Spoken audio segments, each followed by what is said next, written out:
अस्सलाम वालेकुम। PRC CA का लेवल 1 इसकी प्लानिंग किस तरह से करनी चाहिए, पेपर सिलेक्शन किस तरह से करें, देखें कि हमारे पास कितना टाइम रहता है और 3 पेपर सिलेक्ट करें, 5 सब्जेक्ट्स को उठाएं और सिलेबस को ज़हन में रखते हुए प्लानिंग किस तरह से करें और कितने अप्रोप्रिएट ड्यूरेशन में आपका पीआरसी कंप्लीट हो जाना चाहिए फॉर्म के पर्सपेक्टिव से कि आपके जितनी जल्दी पेपर पास होंगे तो फॉर्म में आप उतनी जल्दी जा सकोगे।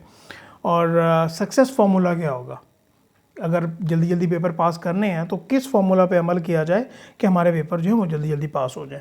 अच्छा गाइस, देखें 5 सब्जेक्ट हैं पीआरसी में, पीआरसी 1 2 3 4 5, और इसमें से हमें आइडेंटिफाई ये करना होगा कि ऐसे कौन से सब्जेक्ट्स हैं जिनको कंप्लीट करने में हमें ज़्यादा टाइम लगेगा। लाइक मैंने यहाँ पर एक बॉक्स बनाया है, आप देखो। पहला सब्जेक्ट है क्वान्टिटेटिव मैथड्स, दूसरा है प्रिंसिपल्स ऑफ इकोनॉमिक्स और तीसरा है इंट्रोडक्शन टू अकाउंटिंग।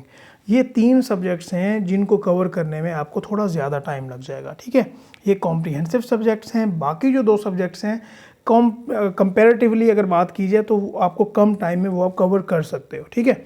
अच्छा, नेक्स्ट क्वेश्चन ये आता है कि भाई पेपर कितने उठाएं, कितने पेपर कमिंग अटेम्प्ट के लिए उठाएं। तो इसके लिए ये क्वेश्चन मेरा आपसे होगा कि आपके पास टाइम कितना है, आपकी प्लानिंग कितनी है कि आपने लाइक फॉर एग्जांपल 3 महीने बाद पेपर देने हैं, जो कि इसकी कंडीशन है कि जब आप आई कैप से रजिस्टर होगे from the date of registration आप पीआरसी के लेवल अटेम्प्ट कर सकते हो पेपर में, ठीक है। अगर तो आप 3 महीने के लिए जा रहे हो तो पेपर सिलेक्शन ऑब्वियसली आपकी कम होगी, आप 3 सब्जेक्ट उठा सकते हो। हाँ, अगर आप ये प्लानिंग करते हो कि भाई 5 या 6 माह मेरे पास हैं तो आप पाँचों के पाँचों सब्जेक्ट उठा सकते हो, ठीक है। लेकिन इसका सक्सेस फार्मूला मैं बताऊँगा आपको। अच्छा, अभी ज़रा सिलेबस के ऊपर नज़र डाल लें, उसके बाद हम डिटेल में बात कर लेते हैं। ऐसे 2 मिनट आपके रिक्वायर्ड होंगे मुझे। और यहाँ पे आप देख सकते हैं कि अभी मैंने ना पीआरसी 4 पे बैठा हूँ। ये न्यू सब्जेक्ट इंट्रोड्यूस हुआ है ना पीआरसी में, पहले ये कैफ में होता था। अगर आपका बैकग्राउंड कोई भी है तो आपको परेशानी लेने की कोई ज़रूरत नहीं है गाइस, आपको टीचर स्टार्ट से ही गाइड करेंगे। लेकिन यहाँ पे आपका टाइम ऑब्वियसली ज़्यादा लगेगा कि आपकी बेसिक्स बनानी है और आपको बताना है कि एमसीक्यूज़ को अटैम्प्ट किस तरह से करना है, क्योंकि यहाँ पे आप न्यूमेरिकल सॉल्व करोगे और फिर उसका आंसर आपको देखना होगा कि एमसीक्यूज़ में उसका आंसर बनता क्या है, ठीक है। तो यहाँ पे आपको थोड़ा सा टाइम लगेगा। और अगर पीआरसी 3 की बात कर ली जाए तो यहाँ पे हम देख लेते हैं कि इसमें प्रिंसिपल ऑफ इकोनॉमिक्स, ये भी पहले कैफ में सब्जेक्ट होता था, और जिसमें माइक्रो इकोनॉमिक्स भी है, मैक्रो इकोनॉमिक्स भी है और पॉलिसीज़ एंड ट्रेंड्स भी अवेलेबल है। मे बी आपने ये नाम पहले ना सुना हो, लेकिन ऐसी कोई मसले वाली बात नहीं है।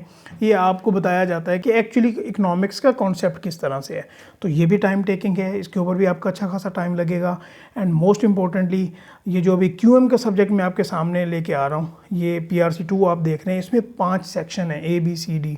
बेसिक मैथ्स है, फाइनेंशियल मैथ्स है, data analysis, probability sampling and decision making ना। ये भी आपका अच्छा खासा टाइम लेगा, आपकी प्रैक्टिस अच्छी खासी होगी तो आप इस पेपर को अटेम्प्ट कर सकते हो। ये आपको समझ आ गया सिलेबस की जहाँ तक बात की जाए। तो ये जो 3 सब्जेक्ट मैंने आपको स्टार्ट में गिनवाए थे, ये आपका ज़्यादा टाइम लेंगे जिस तरह मैंने आपको बताया। अच्छा, अभी फॉर एग्जाम्पल आपके पास 3 महीने हैं तो आपको कौन से सब्जेक्ट रखने चाहिए, ये बड़ा इंपॉर्टेंट है। आपको करना ये होगा कि आप पहले ये जो पीआरसी 2, 3 और 4 हैं, इसमें से कोई आप 2 वाले सब्जेक्ट रख लो और एक सब्जेक्ट आप चाहे पीआरसी 1 उठा लो या पीआरसी 5 उठा लो। अगर आपके पास 3 माह अवेलेबल हैं तो आपने क्या करना है कि ये जो आपके पास स्लैब बन रही है ना 2, 3, 4, इनमें से आप कोई से 2 उठा सकते हो और एक उठा लो, या पीआरसी 1 उठा लो या पीआरसी 5 उठा लो। मतलब कि 3 सब्जेक्ट आप 3 महीने के लिए प्रिपेयर करो, फिर अगले 3 महीने के लिए बाकी 2 सब्जेक्ट प्रिपेयर कर सकते हो, राइट। अच्छा, अगर 6 महीने के लिए जाना है तो फिर तो 5 करने पड़ेंगे। अच्छा, ये आपको समझ आ गया कि अगर आपके पास 3 माह हैं या 6 माह हैं और आपके पास आइडियली टाइम की अगर मैं बात करूं तो 6 मंथ्स में गाइज आपका पीआरसी पास हो जाना चाहिए, इससे ज़्यादा डिले नहीं होना चाहिए। और ये आप इजीली कर सकते हो, कोई ऐसी मसले वाली बात नहीं है, चाहे इसमें चेंजेस भी आएंगे। तो अभी सक्सेस फार्मूला की बात कर लें कि आपने इसको बड़े ईजीली पास किस तरह से करना है। तो आपसे रिक्वेस्ट होगी कि पहले आप हमारे चैनल को सब्सक्राइब कीजिए, क्योंकि आपके लिए हम ये वीडियो बना रहे हैं ताकि आपका फ़ायदा हो सके। और सक्सेस फार्मूला को डिस्कस करने से पहले अगर आपने सीए ऑनलाइन कंटिन्यू करना है तो हमारी तरफ से जो आपके लिए रिकमेंडेशन है वो है nearpeer.org।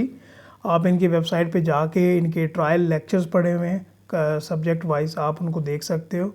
और अगर आपको अंडरस्टैंडिंग होती है, आपको बेहतर लगते हैं तो आप इन्हीं के साथ कंटिन्यू कर सकते हो। इकोनॉमिकल भी हैं और आप सिलेबस भी अपना जल्दी कवर कर सकते हो, ठीक है। तो कमिंग बैक सक्सेस फार्मूला ये होगा कि अगर आपके 3 महीने और 3 सब्जेक्ट्स हैं या 6 महीने और आपके 5 के 5 पूरा लेवल है लाइक, तो आपको किस तरह से लेके चलना चाहिए।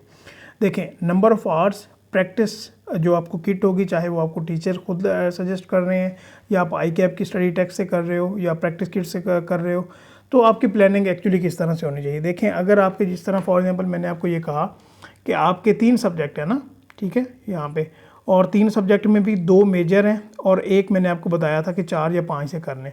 तो जो 2 आपके मेजर सब्जेक्ट हैं ना, आप उनको डेली 1.5 आवर्स, और जो आपका माइनर सब्जेक्ट है, मैं ये नहीं कह रहा बिल्कुल माइनर है, कि जिसको थोड़ा कम टाइम लगेगा सिलेबस कवर होने में, आप उसको 1 आवर, लाइक आपके यहाँ पे 3 घंटे इसके बनेंगे और 1 घंटा इसका बनेगा ना, आपके ये 4 आवर्स बनेंगे, 4 आवर्स, कि आपने इनकी सेल्फ स्टडी करनी है। ये बात यहाँ पे नंबर ऑफ़ आवर्स की बात हो रही है। क्लास के अलावा आपने 3 पेपर्स के लिए 4 घंटे पढ़ना ही पढ़ना है अगर आपने 3 महीने में अपने पेपर पास करने हैं, ठीक है। और जहाँ तक 5 पेपर्स की बात है, तो फिर आपने क्या करना है कि आपके फिर किस तरह बनते हैं, 3 मेजर सब्जेक्ट्स बनते हैं और 2 आपके जो है माइनर सब्जेक्ट्स बनते हैं। तो सेम आपने वैसे ही करना है कि आप इसको 1.25 दे सकते हो पर सब्जेक्ट, जो आपके मेजर सब्जेक्ट्स हैं, और जो आपके माइनर सब्जेक्ट्स हैं इनको आप 45 मिनट्स दे सकते हो डेली बेसिस पे। और गाइस देखिए, मैं आपको एक बात यहाँ पे क्लियर करना चाहता हूँ कि ये जो सीए है ना, इसमें टोटल आपकी टाइम मैनेजमेंट स्किल ही इम्पोर्टेंट होती है। अगर आपकी टाइम मैनेजमेंट स्किल बेहतर नहीं होगी, अगर आप अपने स्केड्यूल के मुताबिक काम नहीं कर रहे होगे, तो बिलीव मी यहाँ पे आपको बड़ी परेशानी का सामना करना पड़ सकता है, ठीक है। Number of hours are directly proportional to your success. जितने आप नंबर ऑफ़ आवर्स पे स्टिक रहोगे, उतनी आपके सक्सेस चांसेस बढ़ेंगे। और फिर आपने इन आवर्स में प्रैक्टिस करनी है, जितनी आप ज़्यादा बेहतर प्रैक्टिस करोगे उतनी आपकी सक्सेस रेट बेहतर होगा।